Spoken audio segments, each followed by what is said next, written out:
O Colexio de Médicos de Lugo conmemorou os 125 anos da súa fundación, coincidindo coa festividade da súa patroa, a Virxe do Perpetuo Socorro. Un tempo no que o colexio ten demostrado ser un piar fundamental da nosa sociedade, segundo manifestou o presidente da Deputación na súa intervención no acto. As súas achegas, engadiu José Tomé, non só se limitan ao ámbito sanitario, tamén inclúen accións de carácter social e comunitario que enriquecen e fortalecen o noso tecido social.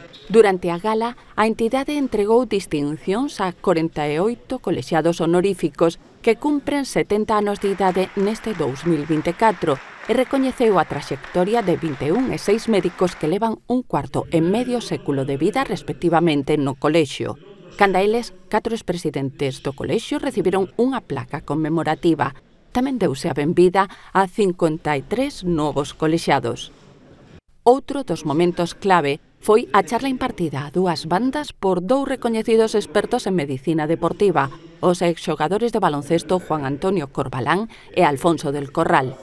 Con anterioridade ao acto central do aniversario tivo lugar unha cerimonia relixiosa na Catedral de Santa María.